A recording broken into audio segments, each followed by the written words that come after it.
La disparition du petit Émile en juillet 2023 a heurté la France entière. À ce jour, l'enquête est toujours en cours, laissant tout le monde dans l'incompréhension. Mais cette affaire est en train de prendre un nouveau tournant.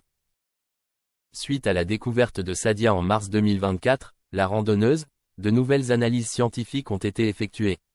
Et, cette fois-ci, il se pourrait bien que les recherches payent et qu'elles aboutissent enfin à des révélations. Tout récemment, ce vendredi 27 septembre, Sadia s'exprimait sur les ondes de RTL. C'était la première fois qu'elle répondait à une interview. La randonneuse de 60 ans est revenue sur le jour de la découverte du crâne sur un sentier du Haut-Vernay et qui a bouleversé sa vie. C'est le petit, c'est le crâne du petit.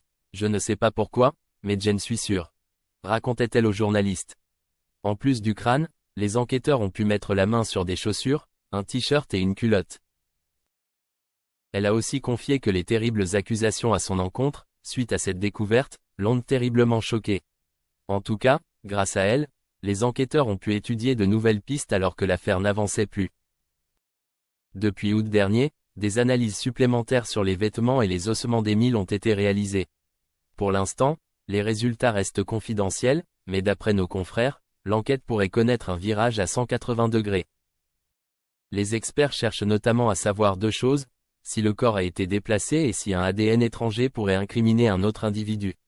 Deux éléments très importants qui pourraient complètement faire basculer l'enquête.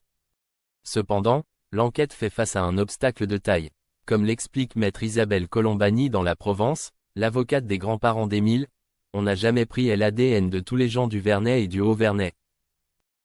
Autrement dit, si l'ADN retrouvé ne correspond à aucun membre de la famille, les recherches pourraient s'avérer extrêmement difficiles. Il faudrait alors comparer cet ADN à celui des habitants présents le jour de la disparition d'Émile. Par conséquent, c'est un travail énorme. Mais, les enquêteurs et l'avocate restent optimistes. L'ADN pourrait peut-être appartenir à un individu fiché.